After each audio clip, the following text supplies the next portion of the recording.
This is Wikipedia to fall asleep to. Close your eyes, relax, and let this calm voice lead you softly towards sleep.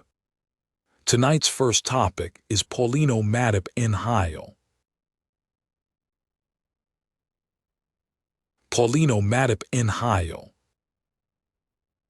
Paulino Matip Nhial, or Matip Nhial, was a military leader and politician in South Sudan.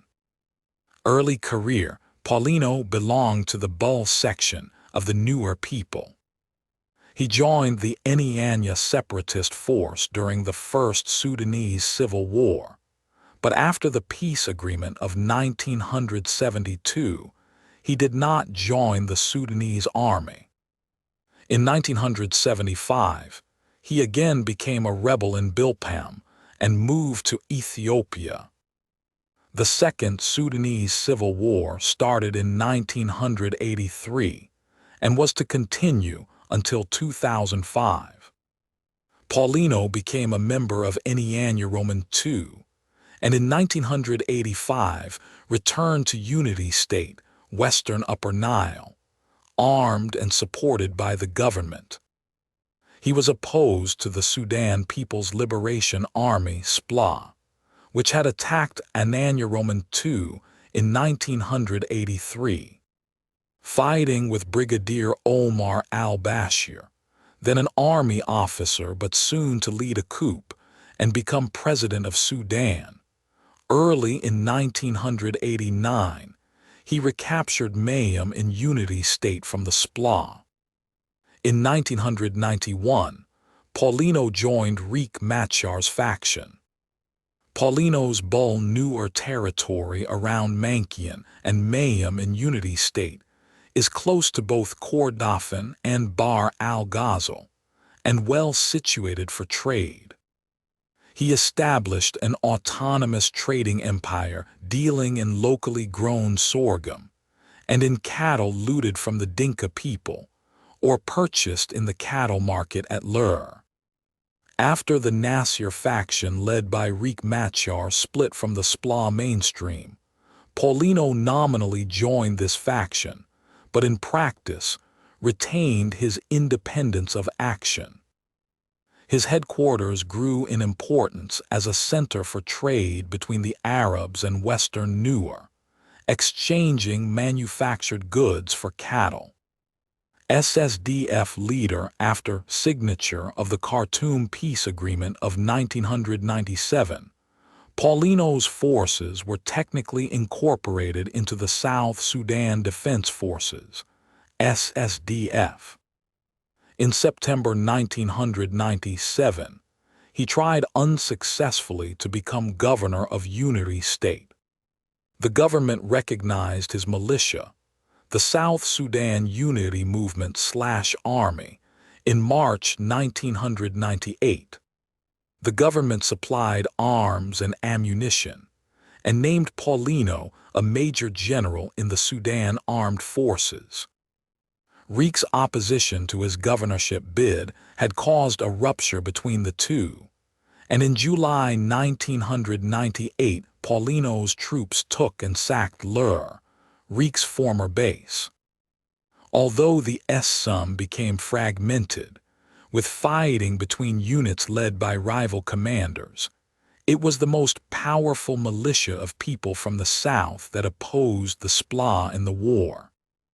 Between 1998 and 2003, Paulino fought on the government side, forcibly removing civilians from the Block 5A oil concession area and assisting in clearances from other oil blocks.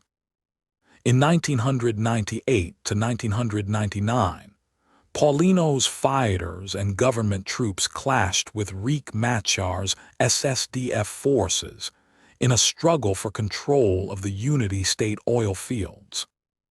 Paulino's fighters forced Tito Beale, a high-ranking SSDF commander, to evacuate Lear early in 1999. Tito Beale later declared that he had gone over to the SPLA. Riek himself resigned from the government and SSDF in 2000, forming a separate militia named the Sudan People's Democratic Forces, and in 2002 agreed to merge this force with the SPLA. As of April 2004, Paulino was chief of staff of the SSDF and had wide-ranging power over the inhabitants of the Bentiu, Mayum, and Mankin areas of Unity State. Despite his title, he had less control over Nuer outside the Bul Nuer area, and even in his home area did not have complete control. Although opposed to the SPLA and receiving help from the government, the SSDF party, as opposed to the militia, was suspicious of the North and in favor of some measure of independence. In the spring of 2004, SSDF militias in the Shilluk Kingdom burned villages and displaced thousands of people on government orders. The SSDF leaders, including Paulino, Gordon Quang, and Benson Quaney, made their disgust with this action clear. Post-war career. After the war ended in January 2005, the status of the SSDF was not at first clear. On 30 June 2005, Paulino Matip met with John Garang in Nairobi to discuss the composition of the new army and the position of SSDF fighters in this army. In 2006, Paulino signed the Juba Declaration of 8 January 2006 and integrated into the SPLA. He was appointed Deputy Commander-in-Chief of the SPLA. More than 50,000 of Paulino's forces were integrated into the SPLA and other organized forces, but he retained some former SSDF soldiers as a personal bodyguard. However, tension remained high.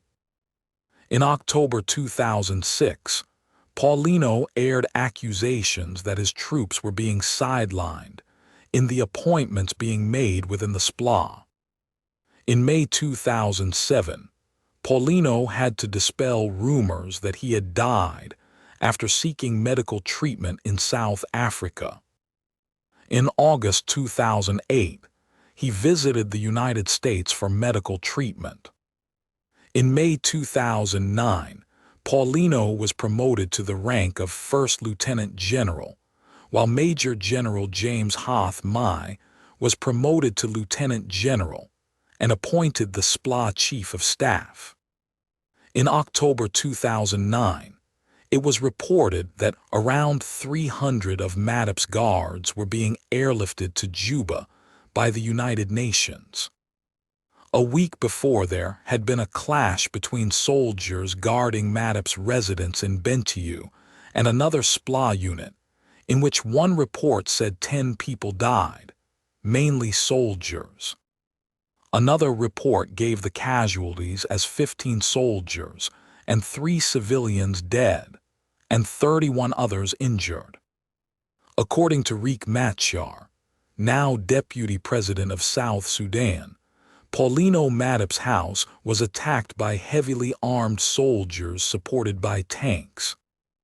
In a public letter, Matip accused the SPLA, its commander-in-chief, Salva Kiir Mayardit, and the state governor Taban Deng Gai of being involved in plotting the attack.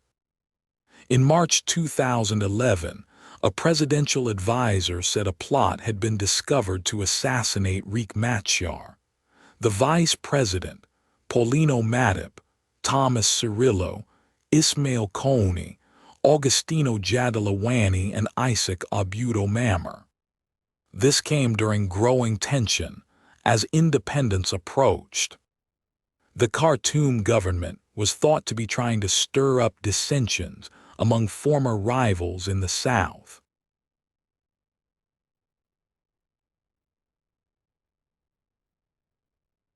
Our next topic tonight is the New Day newspaper.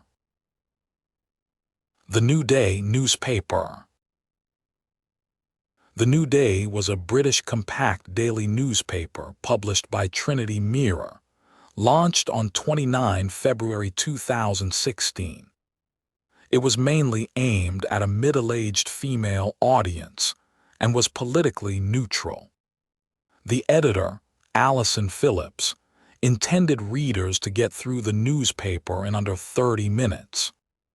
The first edition was distributed as 2 million free copies, and the target for regular circulation was 200,000. After a drop in purchases to just 30,000 copies per day, it was announced on 4 May in the same year that the last edition would be published 2 days later, just 2 months after its launch. The New Day was owned by Trinity Mirror, which also owns the Daily Mirror, Sunday Mirror, and Sunday People. It was first published for free on Monday, 29 February 2016, as the first new British national daily newspaper since the Eye in 2010, and the first new standalone title since the Independent in 1986. The newspaper, 40 pages long, was primarily aimed at a female audience between 35 and 55. It was edited by Alison Phillips, who had held the same position at the Sunday Mirror and Sunday People. It was published by a staff of 25, most of whom were on short-term contracts or borrowed from the publisher's other titles. There were 5 or 6 columnists. Unlike most newspapers, they did not have set days on which they wrote. The paper had no affiliation with any political party, unlike many British papers, and was aimed at people who bought no other daily newspaper. It established an online presence through social media, as opposed to a website. Trinity Mirror chief executive Simon Fox said the paper filled a gap in the market for a daily newspaper designed to coexist in a digital age. Fox said that the number of people buying a daily newspaper had been declining by 500,000 a year, and those readers could be tempted to consider the New Day. Phillips eschewed traditional newspaper structures, saying the team had started with a blank piece of paper, and a typical reader should be able to digest the entire content within 30 minutes. She aimed to differentiate the newspaper from its right-wing competitors, the Daily Mail and Daily Express, saying, "We are speaking to modern families in the language they use and with the positivity about what they feel in their lives," and claimed that research favors balanced opinion. A press release issued by the publishers of the New Day stated that the paper would report with an upbeat, optimistic approach and will be politically neutral. A report in The Guardian suggested the paper could attract readers away from the Mail and Express. In Scotland, the New Day was sold only in Edinburgh. Fox believed that a separate Scottish staff would have been needed for it to be sold across Scotland, because it would have been dismissed as too English due to the differences in government policy between the two countries. Cessation of publication. Trinity Mirror had a decline in revenue and profit in 2015, and it was hoped that the new title would reverse that. Its first edition was distributed as 2 million free copies. Sales figures were to be kept secret until April's figures would be published by the Audit Bureau of Circulations. After a 2-week period costing 25p, the regular price was to rise to 50p, but the date of the rise was postponed slightly, eventually rising to 50p on Thursday, 17 March 2016. Fox aimed to have a regular circulation of 200,000 000. A further Guardian report on 20 March suggested the paper may only have been selling 90,000 copies per day. Later reports revealed that its circulation had been between 30,000 and 40,000. On 4 May 2016, within 10 weeks of its launch, it was announced that the final edition of the new day would be published on 6 May. A Trinity Mirror spokeswoman would not comment on claims that it was running at an annual loss of £1 million. Roy Greenslade explained in The Guardian how the new day had failed. He pinpointed the error of marketing a newspaper to people who dislike newspapers, and the short interval between the announcement and launch, which left insufficient time to advertise the product. On a practical basis, it was published early in the evening because it shared presses with the Daily Mirror. Thus, it missed out on late-night breaking news such as Leicester City's shock win of the Premier League. Greenslade attributed all of the blame to Fox for green-lighting the idea.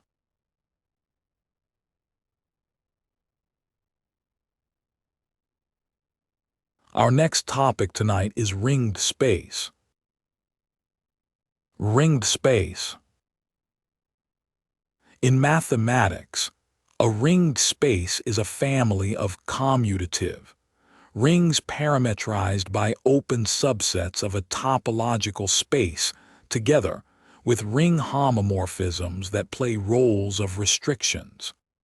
Precisely, it is a topological space equipped with a sheaf of rings called a structure sheaf. It is an abstraction of the concept of the rings of continuous, scalar-valued functions on open subsets.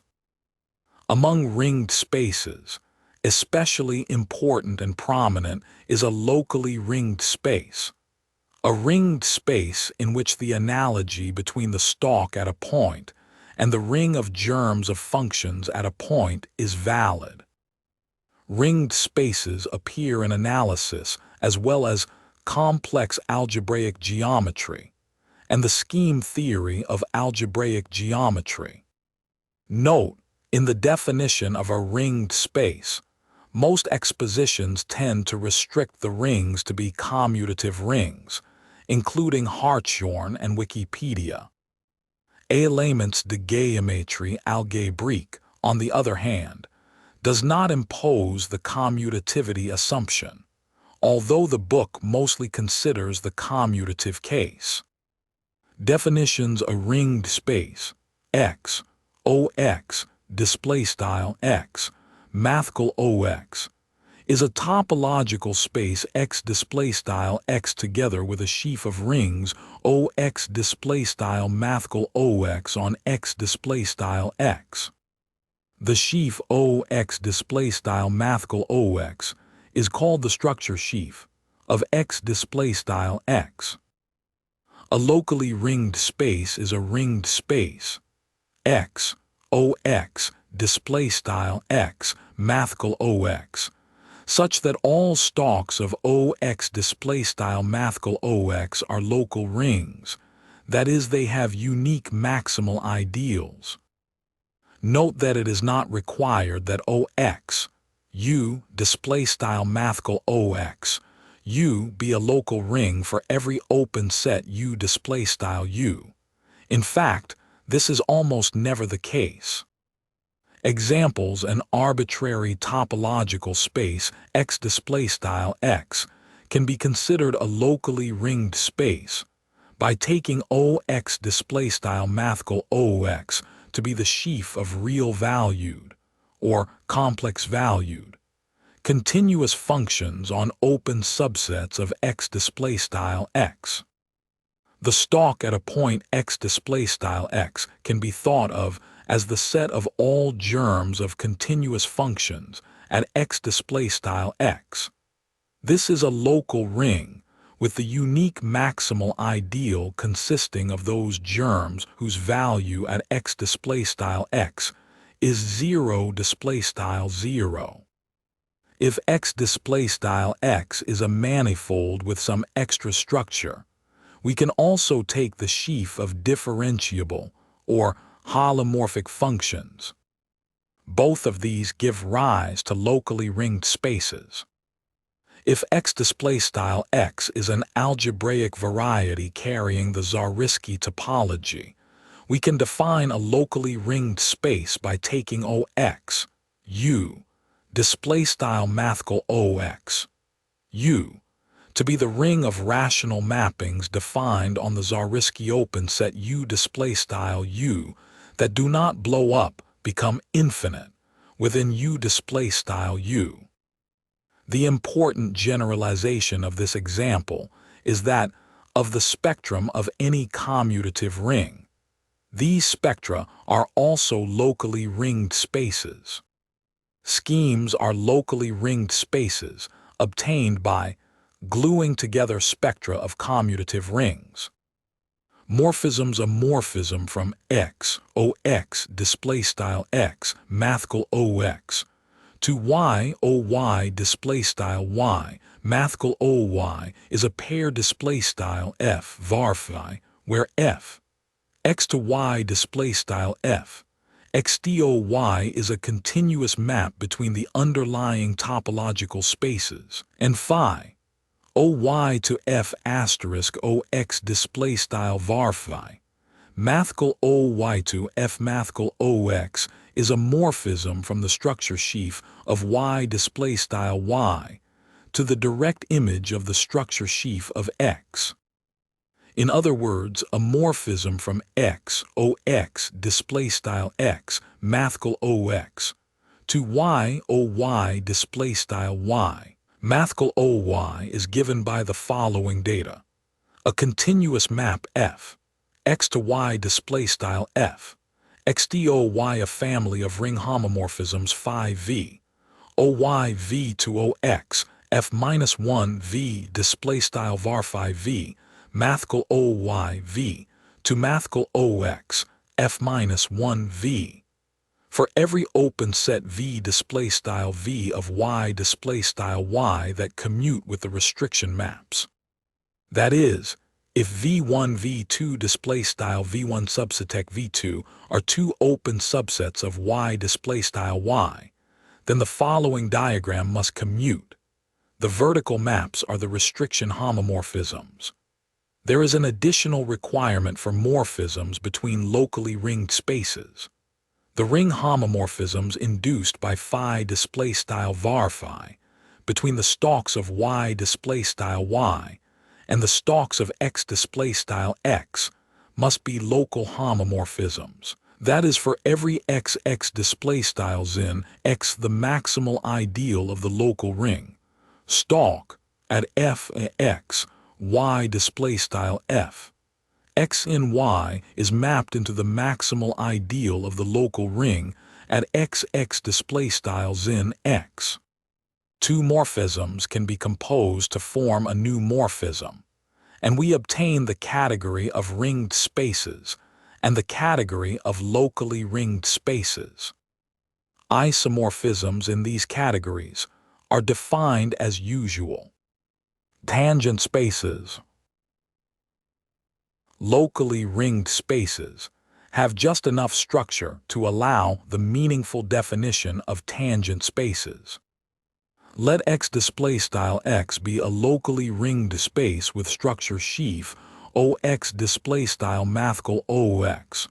We want to define the tangent space tx, x tx, x, at the point xx zin x. Take the local ring stalk rx rx at the point x x with maximal ideal mx mathfrak mx.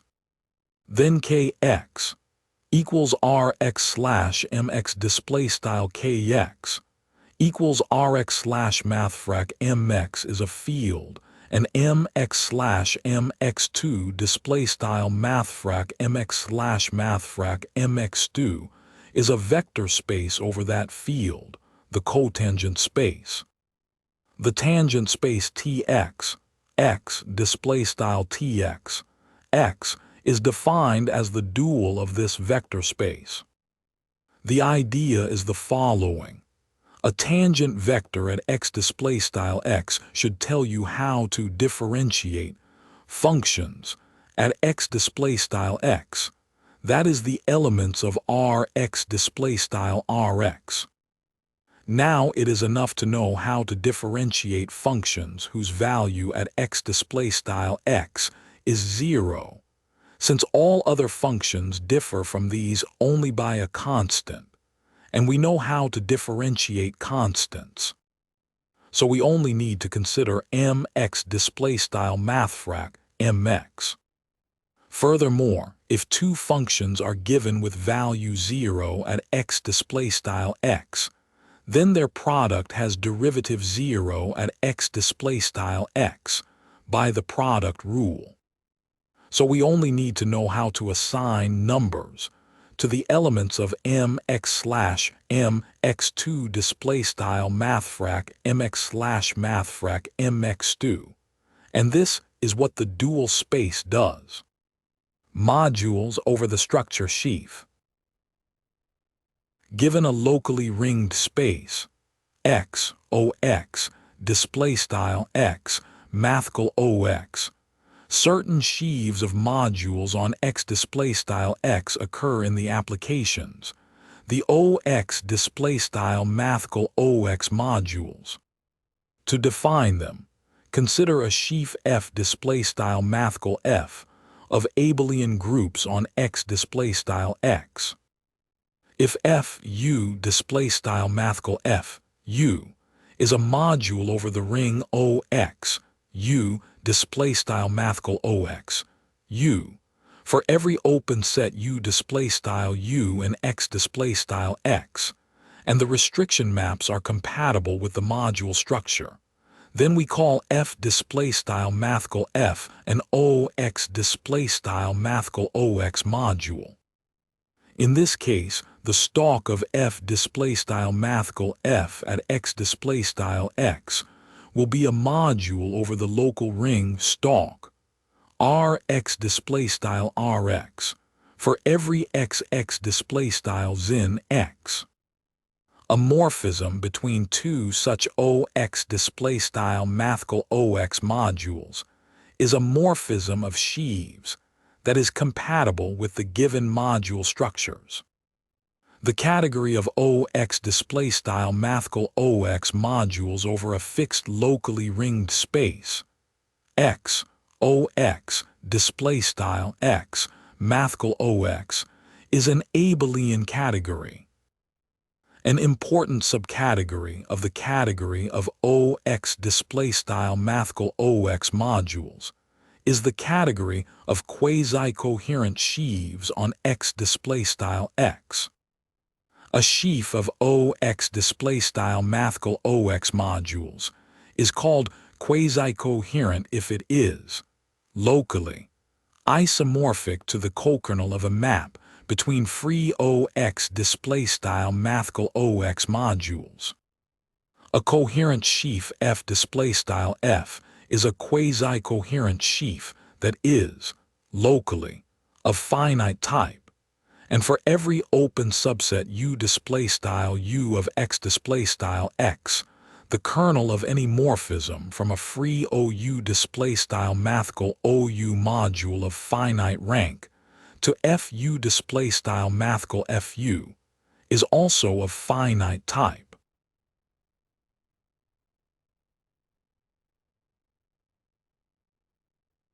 Let your mind wander now to survey of income and program participation.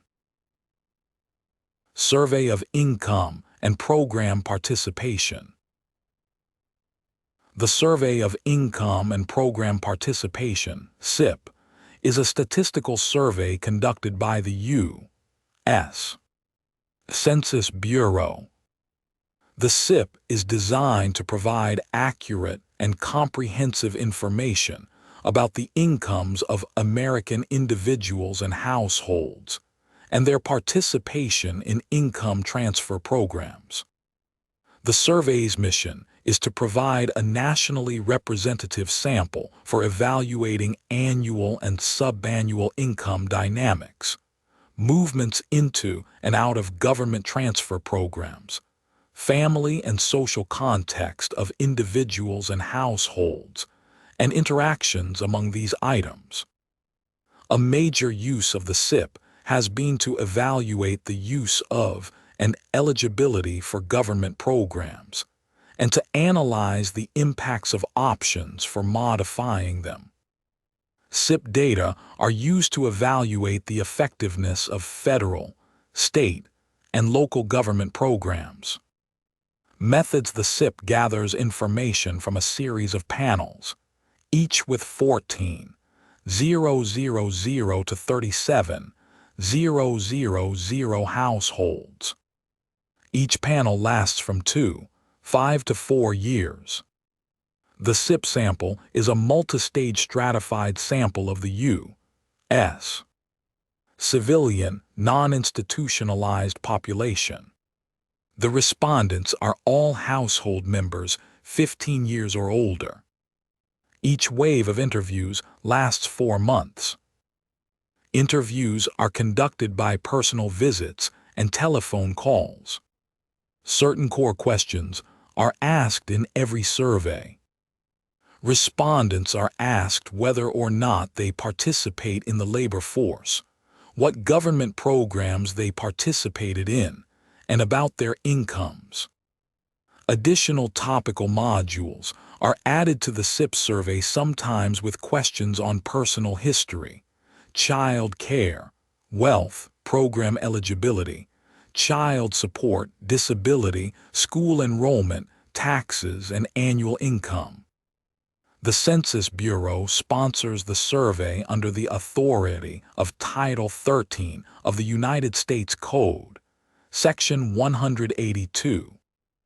The SIP was developed from the Income Survey Development Program, conducted between 1977 and 1981, which developed survey data collection strategies and instruments, as well as data processing strategies for the SIP. Statistics Canada conducted an analogous survey, the Survey of Labor and Income Dynamics (SLID), a longitudinal study following each of a panel of 15, 000 households for 6 years, from 1993 until 2011. This was replaced by the cross-sectional Canadian Income Survey in 2012. Content: while the main objective of SIP is to provide accurate and comprehensive information about the income and program participation of individuals and households in the United States, SIP also collects extensive data on many additional factors of economic well-being. Financial situations of households and individuals are not solely determined by their employment status and income. In order to create a more complete representation of national well-being, SIP also collects extensive information concerning family dynamics, educational attainment, housing expenditures, asset ownership, health insurance, disability, childcare, and food security. These data put the income and program recipiency of individuals and households into the family and social context. Thus, researchers may examine the ways in which these factors interact to influence financial well-being and movement into or out of government assistance programs. Uses. The main objective of the SIP is to provide accurate and comprehensive information about the income and program participation of individuals and households in the United States. The survey's mission is to provide a nationally representative sample for evaluating 1.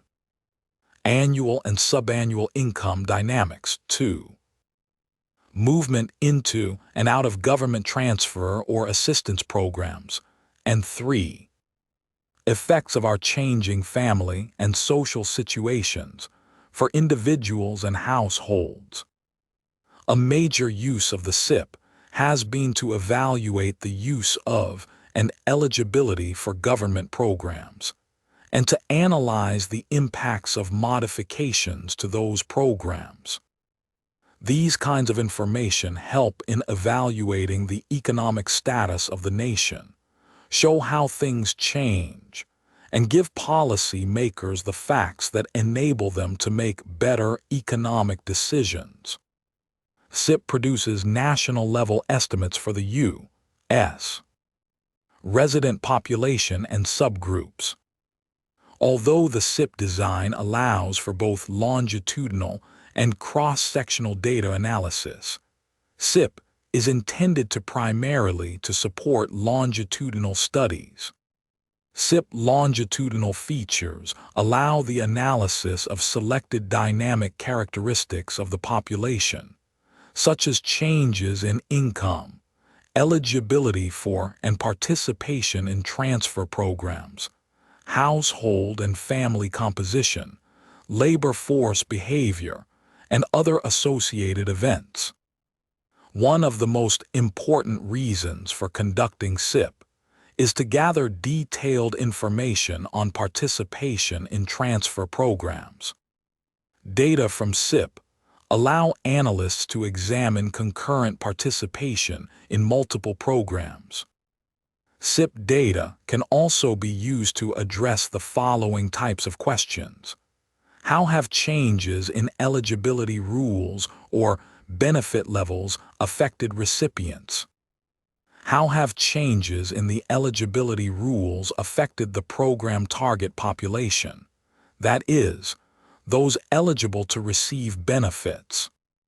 How does income from other household members affect labor force participation and reasons for not working?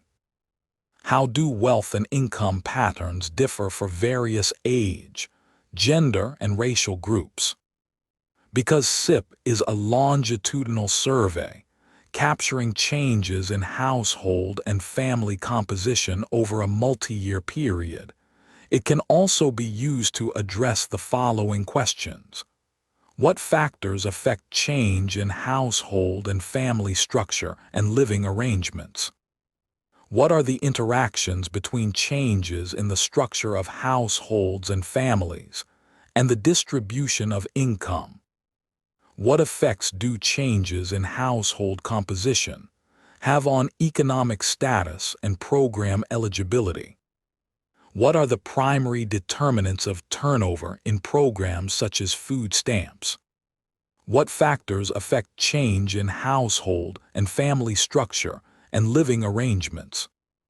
Re-engineered SIP in response to budget pressures. The survey of income and program participation nearly ceased to exist in 2006. The survey, then beginning the process to convert the existing instrument format to more modern software, suspended the instrument conversion and prepared to shut down operations.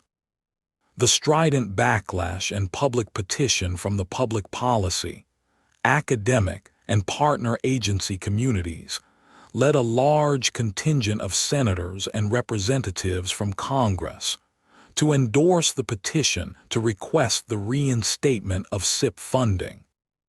With funding restored, the U.S. Census Bureau began re-engineering the SIP.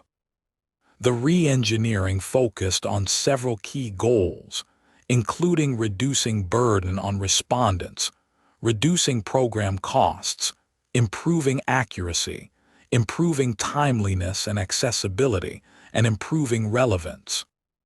The SIP stakeholders and data users have been, and continue to be, critical partners for the SIP program. Social Security Administration, SSA Supplement. The U.S. Census Bureau conducted the Social Security Administration Supplement on Retirement, Pensions, and Related Content, SSA Supplement, on behalf of the SSA.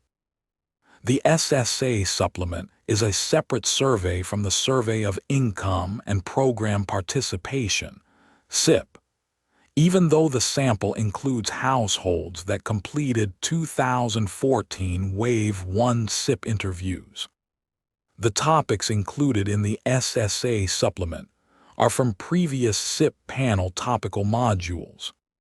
Topics included in the SSA Supplement: personal retirement plan contributions and withdrawals, participation in pension and retirement plans provided by an employer or business, marital history, health status, work, adult, and child disabilities. The 2014 SIP removed these topics in order to reduce overall respondent burden, since it is not necessary to ask them each wave. However, the SSA still needs the data from these topics to analyze the economic and social situation of people with disabilities and people in or approaching retirement. Examples include adjusting the age for retirement benefits, assessing people's ability to save for retirement, estimating the number of legally eligible people for Social Security divorce benefits, and evaluating and modifying the disability criteria for Supplemental Security Income, SSI, eligibility. The SSA Supplement was a one-time survey conducted after Wave 1 of the 2014 SIP panel, from September through November 2014. All interviews were conducted by centralized telephone. There was no personal visit component.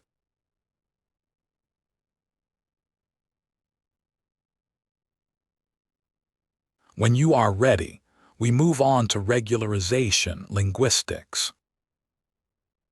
Regularization linguistics.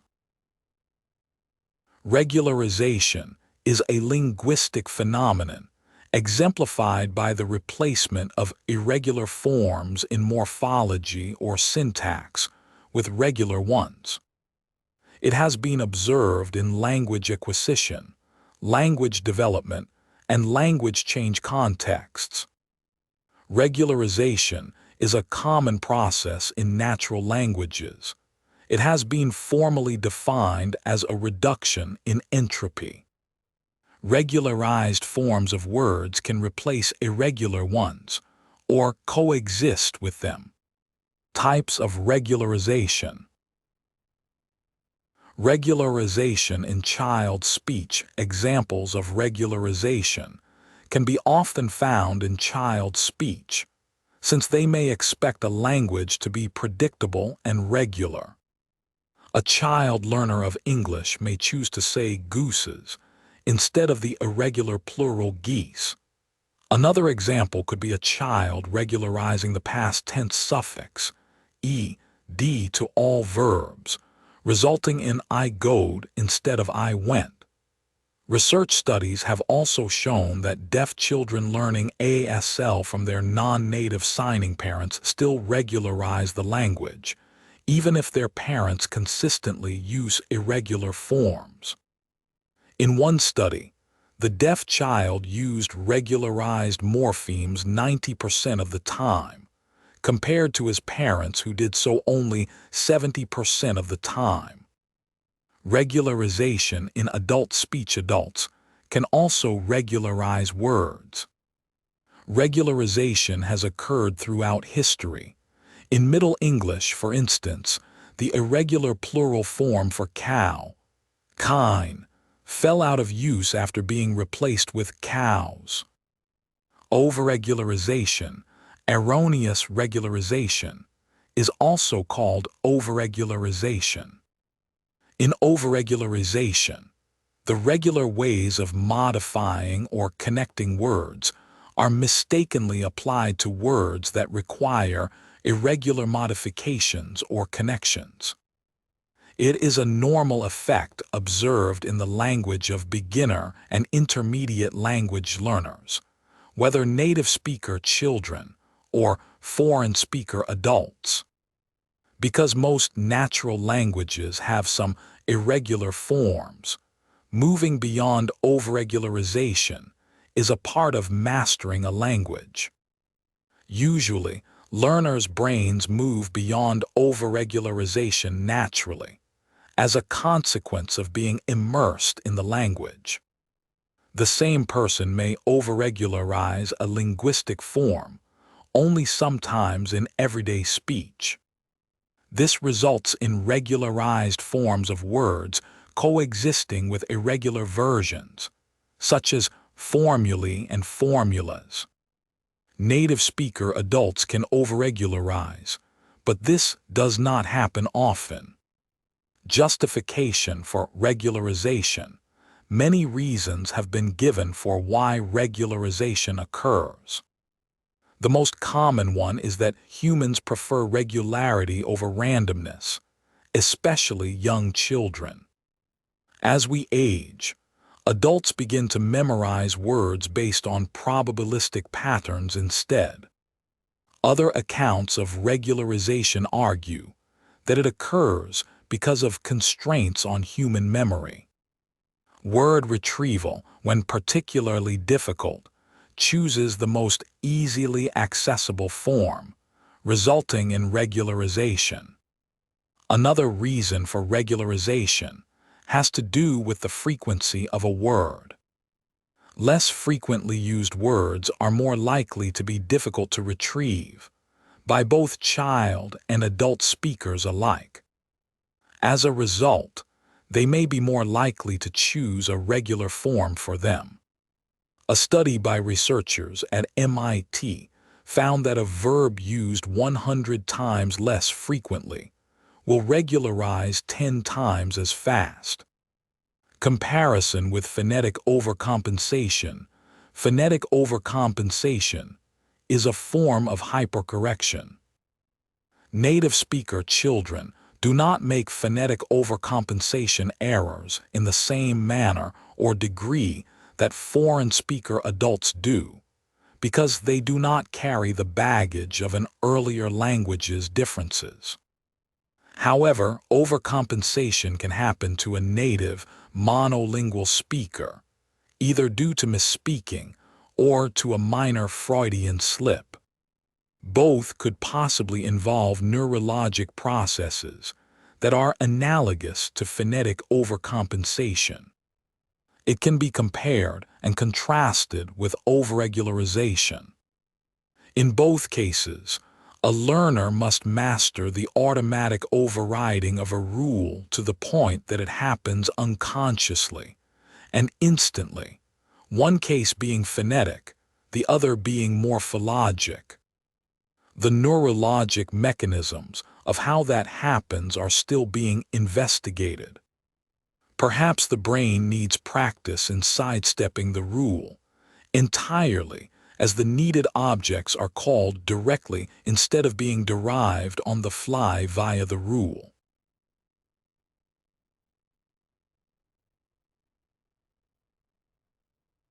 Next, we turn softly to Cashmere goat. Cashmere goat. A cashmere goat is a type of goat that produces cashmere wool. The goat's fine, soft, downy winter undercoat in commercial quality and quantity. This undercoat grows as the days get shorter and is associated with an outer coat of coarse hair, which is present all the year and is called guard hair. Most common goat breeds, including dairy goats, grow this two-coated fleece, but cashmere breeds have been selected for quality and quantity of their undercoat. The down is produced by secondary follicles, the guard hair by the primary follicles. In 1994, China had an estimated population of 123 million goats and is the largest producer of cashmere down. Local breeds are dominant. In the past decades, breeding programs have been started to develop productive breeds. The cashmere goat is a fiber goat along with the Pygora goat, Nigora goat, and the Angora goat. The goats take their name from their origin in the Himalayan region of Kashmir, with the word Cashmere deriving from an anglicization of Kashmir. Cashmere-producing breeds. Australian Cashmere goat, the foundation stock for the Australian Cashmere goat, was taken from northern and western Australia from the local bush goat population in the late 1970s. The production varies from herd to herd, with the most productive herds averaging 250 grams at a diameter of 15 mm. There is a breed and fleece standard. An active development of the breed continues with the University of Western Australia running a sire referencing scheme. Changthengi, Kashmir Pashmina Cashmere goat. The Changthengi or Pashmina goat is found in China, Tibet, Mongolia, Myanmar, Bhutan, Nepal, Pakistan, and India. They are raised for cashmere production and used as pack animals. The breed is most often white, but black, gray, and brown animals also occur. They have large twisting horns. This bloodline produces the finest cashmere with an average diameter between 12 and 13 mm, and average fiber length between 55 to 60 mm. It is very rare and constitutes less than 0.1% of global cashmere production. The Hexi cashmere has a long history in desert and semi-desert regions of Gansu Province, China. About 60% of the goats are white. The Hexi cashmere can be found in the Gansu, Qinghai, and Ningxia provinces. A typical adult doe produces 184 grams of down at 15.7 mm diameter. Inner Mongolia Cashmere goat. The Inner Mongolia Cashmere goat is a local dual-purpose breed with a long history. It adapts well to desert and semi-desert pastures. The goats can be divided into 5 strains: Alaskan, Alaskanzuoki, Arbus, Erlangshan, Hanshan, and Wazumukin. The first 3 strains produce quality cashmere. The last 2 have been developed for high production. The average down yield is about 240 grams, with an average down diameter between 14.3 and 15.8 mm. The cashmere length is between 41 and 47 mm. In 1994, the total Inner Mongolian goat population was approximately 2.3 million goats. Liaoning cashmere goat breeding animals were selected in the 1960s from 6 counties in the eastern mountain area of Liaoning province. The herd has been continually developed since then and used to improve the cashmere herd throughout China. The Liaoning goat is mainly found in the Baiyun Mountains in the Liaodong Peninsula. The breed was formerly named the Liaoning Cashmere goat by the Chinese Ministry of Agriculture in 1984. By 1994, selected Liaoning does were producing 326 g of down at 15 mm diameter. The selection work emphasizes size, length of body, quantity and quality of cashmere, the ability to climb, sturdiness, conformation, and growth. Licheng Daking goat. The Licheng Daking goat is a dual-purpose breed from the Shaanxi province, China. The down is usually brown, but the color can vary. The average doe-down yield is 115 g at 14 μm diameter. Luliang black goat. This dual-purpose goat is found in the Luliang area. It produces a small quantity of dark, soft down. Tibetan Plateau goat. In 1994, there were more than 7 million Tibetan Plateau and Valley goats in Tibetan Plateau regions of People's Republic of China. 5 million were in Tibet Autonomous Region, 1 million in Tibetan Autonomous Prefectures in Sichuan, 500,000 in Qinghai, and about 100,000 in Gansu. There are also a small number of Tibetan goats in India and Nepal. The Tibetan Plateau goats are kept for down production. In 1994, an adult doe's average down production was 197 g, while the average adult buck's down production was 261 g. Wazhumukin. This Inner Mongolian strain is a new breed, recognized in 1994, and is distributed mainly in Zilangel-Meng.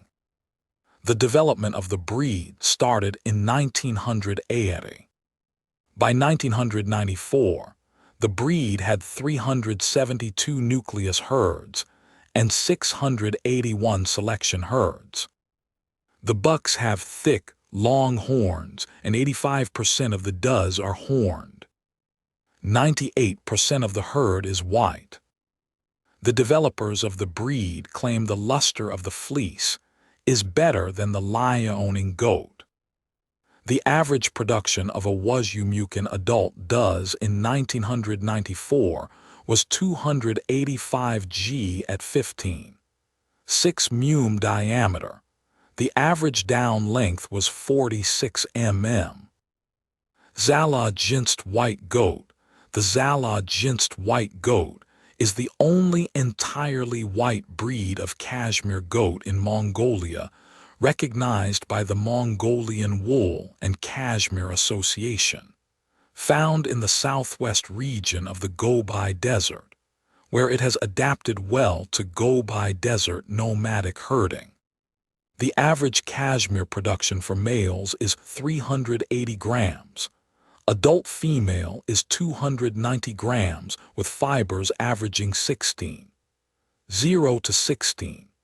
5 microns in diameter. Zhangwei Cashmere goats. The Zhangwei goat originated in the semi-desert and desert area around Zhangwei in Ningxia and Gansu provinces in China, and are famous for their kid fur and cashmere production.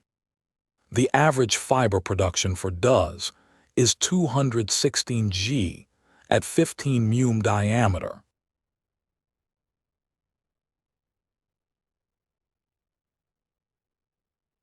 When you are ready, we move on to Thermo Fisher Scientific.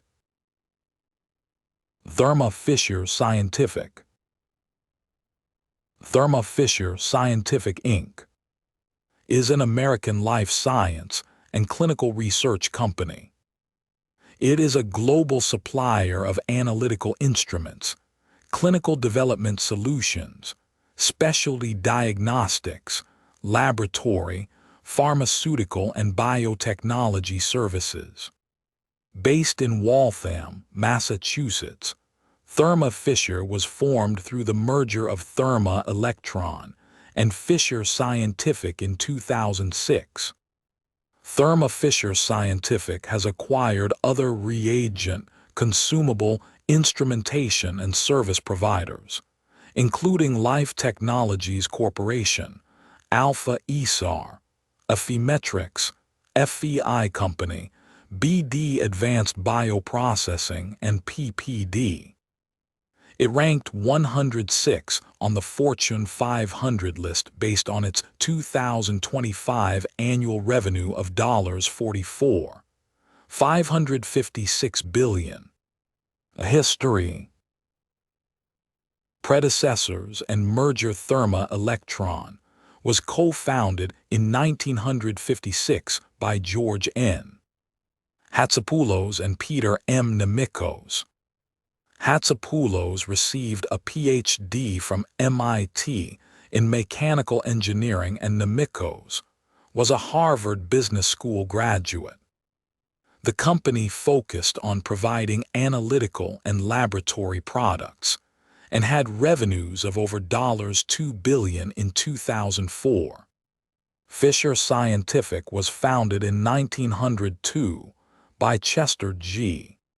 Fisher from Pittsburgh. It focused on providing laboratory equipment, chemicals, supplies, and services used in healthcare, scientific research, safety, and education. On May 8, 2006, Thermo Electron and Fisher Scientific announced that they would merge in a tax-free stock-for-stock exchange. The merged company was named Thermo Fisher Scientific and had about 30,000 employees and reported $9 billion in combined revenue. On November 9, 2006, the companies announced that the merger had been completed. However, the Federal Trade Commission ruled that this acquisition was anti-competitive regarding centrifugal evaporators, requiring Fisher to divest Genovac. In April 2007, Genovac was sold to Riverlake Partners LLC, and the merger closed with FTC approval. The company's products are sold under the brand names of Thermo Scientific, Fisher Scientific, and several other recognized brand names. For example, Applied Biosystems, Invitrogen, Patheon, PPD, and Nalgene. According to company figures, as of 2007, 46% of its sales were in life sciences, 20% in healthcare, and 34% in industrial/environmental and safety. Acquisition history: in 1990, Thermo Fisher Scientific, then known as Thermo Instrument Systems, acquired mass spectrometer manufacturer Finnegan Instrument Corporation. In 2003, the company, then Fisher Scientific International, acquired Purbio Science, a transaction that included brands such as Pierce Biotechnology, High Clone, and Endogen. In April 2006, BioImage was acquired by Thermo Fisher Scientific. The merger was complete in November 2006, and technology transfer to a U.S. site was completed during 2007 and 2008. BioImage was established in 1993 as a drug discovery research unit led by Ole Thastrup within Novo Nordisk, from which it spun out of in 1999. It had specialized in developing and selling proprietary bioassays to biopharmaceutical companies and research institutions.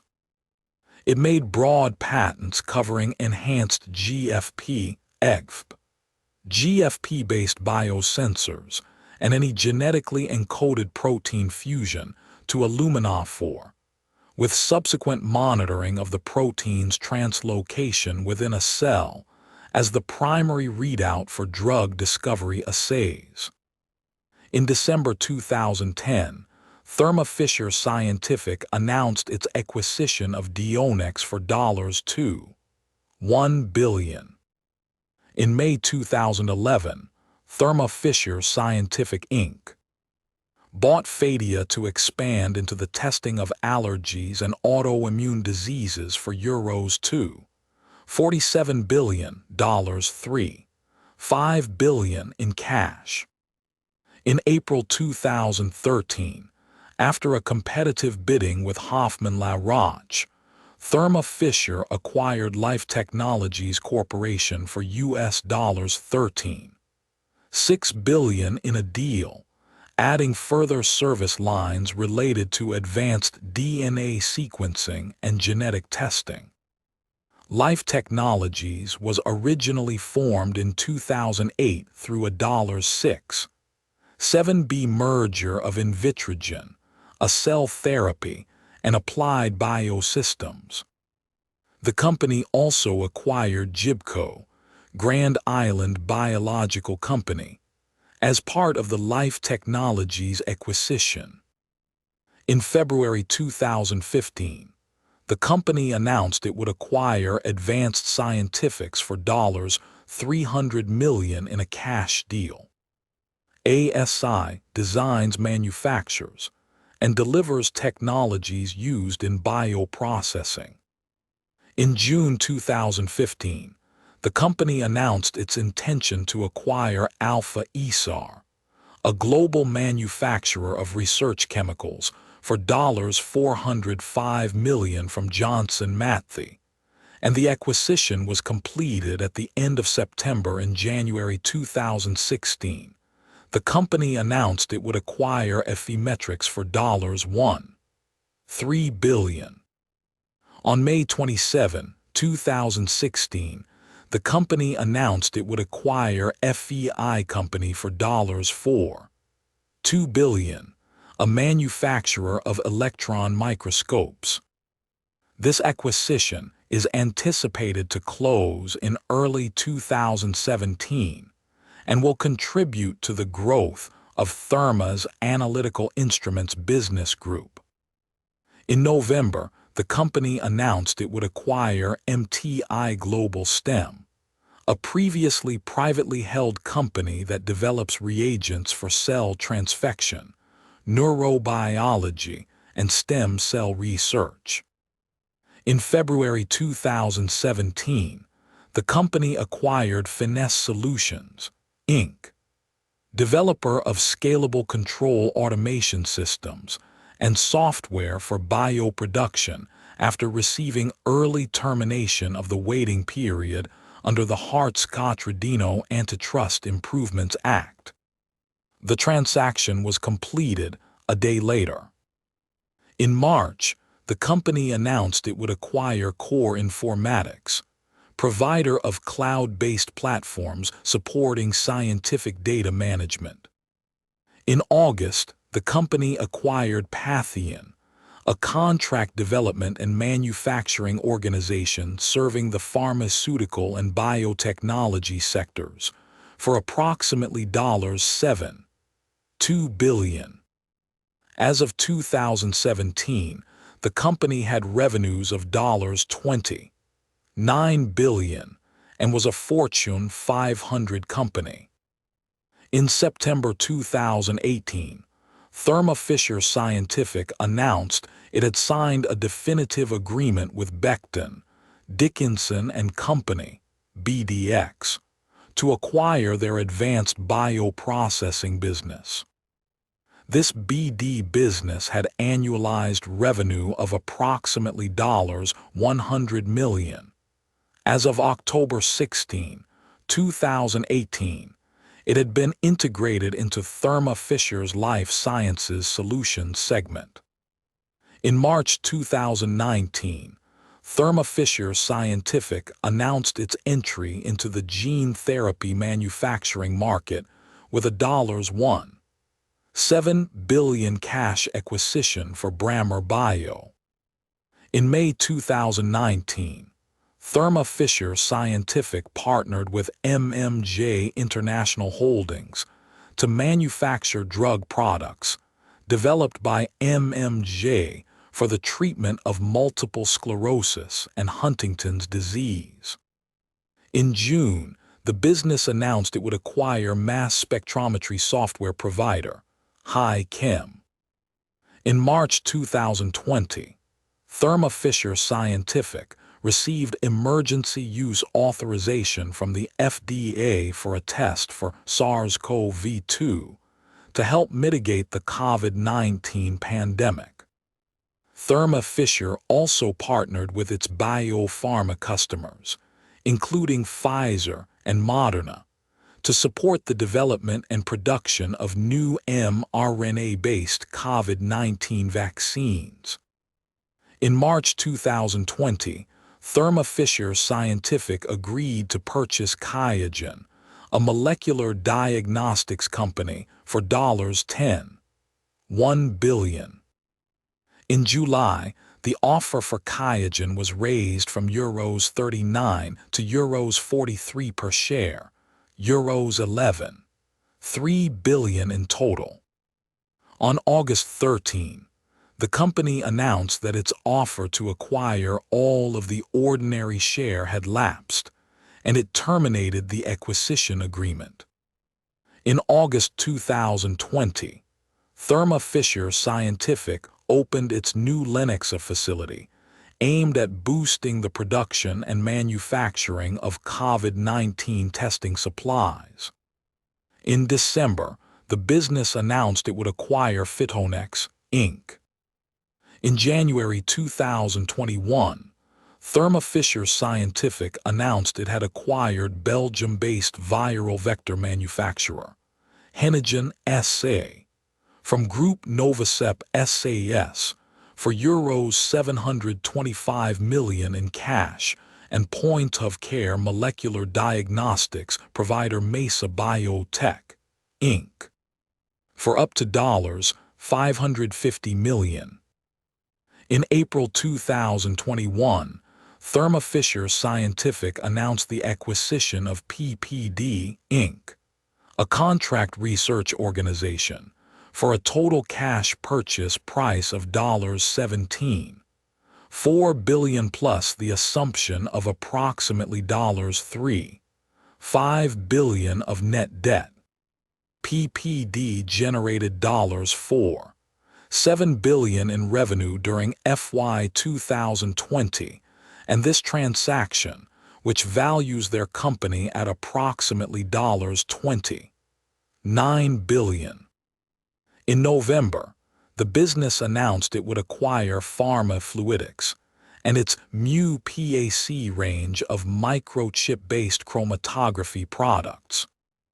In January 2022, Thermo Fisher Scientific acquired PeproTech, a developer and manufacturer of recombinant proteins, for $1.85 billion.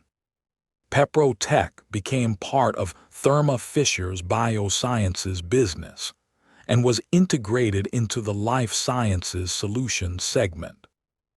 In October 2022, the company agreed to buy British diagnostics firm, the Binding Site Group, in an all-cash deal for $2.6 billion from Nordic Capital.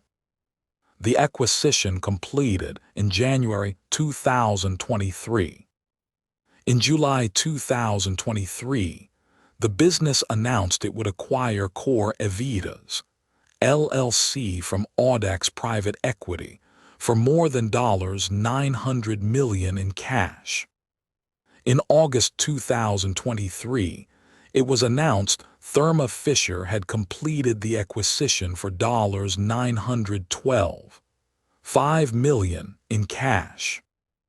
In October 2023, Thermo Fisher Scientific acquired Olink Holding for $3.1 billion. In February 2025, Thermo Fisher announced the acquisition of Solventum's purification and filtration business for $4.1 billion. In July 2025, Thermo Fisher added drug manufacturing capabilities in the United States through its purchase of a sterile fill finish and packaging plant from Sanofi in Ridgefield, New Jersey. In October 2025, Thermo Fisher announced a deal to acquire Clario Holdings, an endpoint data management solutions provider, for $88 billion in cash from a shareholder group including Novo Holding. The transaction, was expected to close mid-2026. Leadership Mark N. Casper has been Chief Executive Officer of Thermo Fisher Scientific since October 2009 and was elected Chairman of the Board in February 2020. He also served as President from 2009 until March 2026. He joined the company in 2001 as President of the Life Sciences sector of Thermo Electron. Casper was named Senior Vice President in 2003, and in 2005 assumed responsibility for all of the company's operating divisions.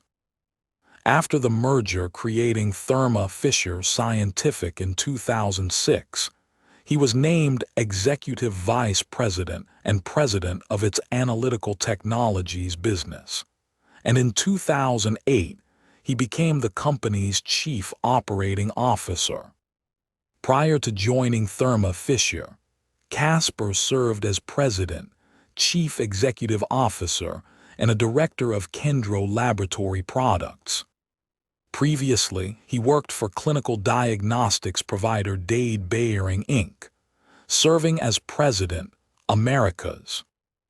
He began his career as a strategy consultant at Bain & Company, and later joined Bain Capital Partnerships. In September 2017, Thermo Fisher Scientific signed an agreement with the Institute of Pathology Heidelberg, IF, to establish its Center of Molecular Pathology at Heidelberg University Hospital as the newest member of the Next Generation Sequencing Companion DX Center of Excellence program, COEP.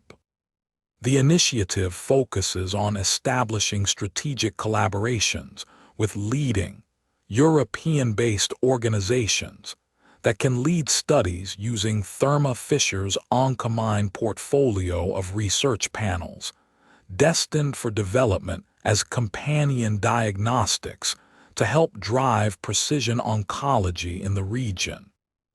In 2021, Thermo Fisher announced the construction of a cell therapy development, manufacturing and collaboration center in cooperation with University of California, San Francisco on the school's Mission Bay campus.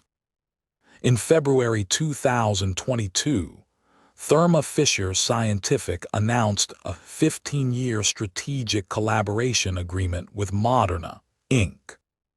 The collaboration was designed to scale up the manufacturing of Moderna's COVID-19 vaccine and other investigational mRNA products. In May 2023, Thermo Fisher partnered with Pfizer, with plans to work together on expanding testing capabilities for lung and breast cancer patients. In November 2023, Thermo Fisher partnered with Flagship Pioneering, a biotechnology company.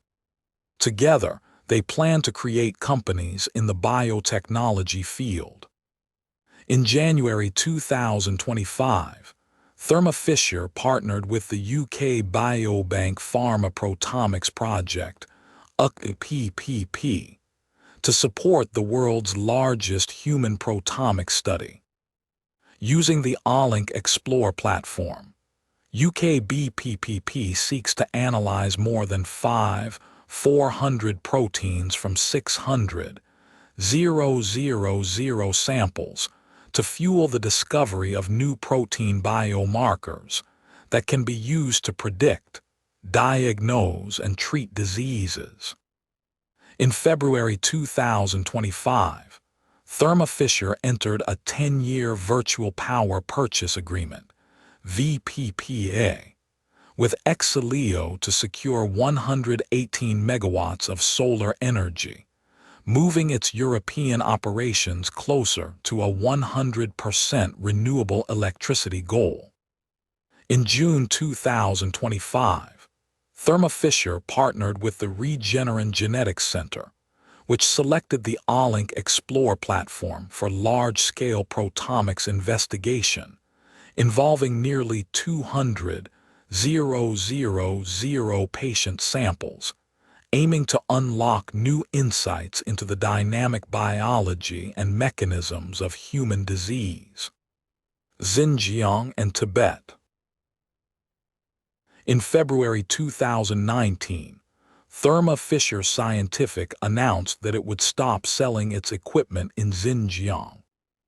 In June 2020, Thermo Fisher Scientific was reported to sell its equipment to security services in China for use in what was alleged as part of a genetic surveillance program. A report from the Australian Strategic Policy Institute found that Thermo Fisher Scientific collaborated with the Chinese Ministry of Public Security to develop a Huaxia PCR amplification kit specifically to identify the genotypes of Uyghur, Tibetan, and Hui ethnic minorities. In June 2021, the New York Times reported that, despite bans, Thermo Fisher Scientific equipment continued to be sold to police in Xinjiang.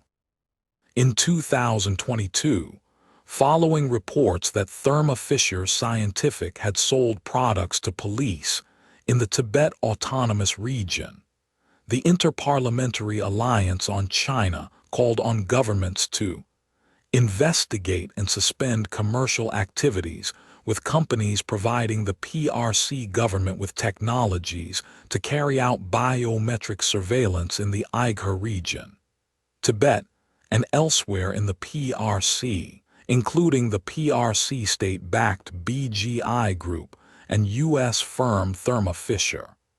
Thermo Fisher Scientific subsequently halted sales of DNA collection kits in Tibet. He last sells in October 2021. The estate of Henrietta Lacks sued to get past, and future payment for the alleged and widely known unauthorized sale by Thermo Fisher Scientific of her HeLa cells, which are essential in many types of research. Over 50 million tons of her cells have been produced and used in over 60,000 scientific studies touching virtually every realm of medicine, including the development of polio vaccines, gene mapping, in vitro fertilization, and multitudes more. In May 2022, it was announced Thermo Fisher Scientific went to court to seek a dismissal of the lawsuit. In late July 2023, with the motion to dismiss still outstanding, the court ordered the parties to attend a settlement conference. Soon after that, settlement of the suit with undisclosed terms was announced. Mexican plant in 2013. Open Gate Capital Group LLC filed suit against Thermo Fisher Scientific for selling it a manufacturing plant controlled by the Gulf Cartel. According to Open Gate Capital, the company withheld important documents and pressured employees into concealing the presence of the drug cartel. Image manipulation. In May 2026, scientists found that a large number of images from Thermo Fisher Scientific's catalog had been manipulated, with sections of the images blanked out and duplicated with the same part of the picture copied into multiple places. The images were claimed to validate the effectiveness of antibody products, which have uses including Western blots. That is all for tonight. Let the silence settle in. Sleep well.